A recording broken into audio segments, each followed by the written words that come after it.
গুলশানের ডিএনসিসি কাঁচা বাজারের সবই পুড়ে ছাই। 211টি দোকান ও এর মালামাল কিছুই আগুন থেকে রক্ষা পায়নি। আগুন নেভার পর ভিতরের দৃশ্য দেখে মাথায় হাত ব্যবসায়ীদের। 2 বছরের মধ্যে 2টি অগ্নিকাণ্ডের ক্ষতি কিভাবে কাটিয়ে উঠবেন সে ভাবনায় দিশেহারা তারা। অনেকেই আগুন ঘটনাকে রহস্যজনক বলছেন। এ যেন কয়লায় স্বপ্ন খোঁজা। তখনও ধোঁয়া উঠছিল।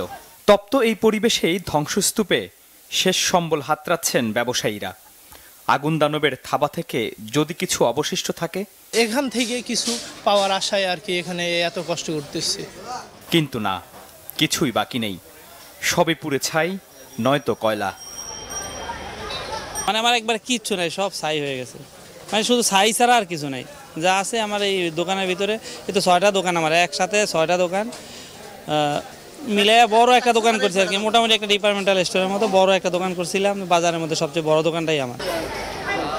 রাজধানীর গুলশান ডিএনসিসি কাঁচা বাজারে 211টি দোকান ছিল, যার অধিকাংশই অভিজাত শ্রেণীর নানা পণ্য সামগ্রী বিক্রি করা হতো।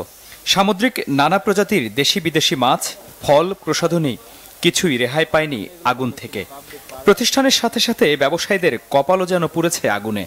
কিচ্ছু নেই, এগুলো চালাবার মতো কোনো কায়দাই নেই ভাই আমাদের। দেখতেছো তো যে কিছুই নেই আমাদের। এখন সরকারের কাছে আকুল আবেদন, ওনারা যদি আমাদের কিছুটা করে দিতে পারতো বা কোনো সহযোগিতা করতো বা আমাদের অস্থায়ীভাবে কোনো জায়গায় যদি দিত বা এখানে যদি আবার সংস্কার করে যদি দিত, তাহলে আমাদের চলার মতো তৌফিক হইতোই।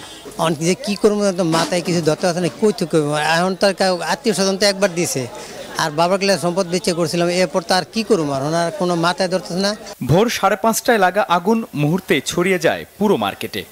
কিছু বুঝে ওঠার আগেই শেষ তিল তিল করে গড়ে তোলা প্রতিষ্ঠান। কিন্তু এই আগুনে রহস্যের গন্ধ পাচ্ছেন কেউ কেউ। স্বাভাবিক না, অস্বাভাবিকই। পুড়লে একটা সেট পুড়বে, একটা সেট আছে একটা সেটই পুড়বে, কিন্তু একেবারে সব সেট একবারে পুড়ে যাবে এমন কোনো কথা আধা ঘন্টার মধ্যে। আমাদের মাননীয় প্রধানমন্ত্রী যেন আমাদের এই সাধারণ ব্যবসায়ীদের দিকে যেন একটু তাকায়, আল্লাহর জন্য। আর কিছু বলতে পারবো না ভাই। আগুন সব শেষ করলেও আবারও ঘুরে দাঁড়াতে চান ব্যবসায়ীরা।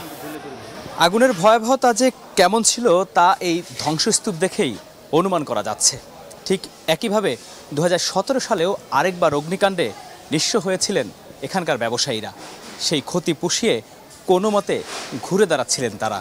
আবার অগ্নিকাণ্ড, আবারও পথে বসার উপক্রম। তাই এবার সরকারের কাছে সহানুভূতির হাত বাড়িয়ে দেওয়ার আহ্বান জানিয়েছেন তারা। মিরাজ হোসেন গাজী, বাংলা ভিশন, ডিএনসিসি কাঁচা বাজার, গুলশান, ঢাকা।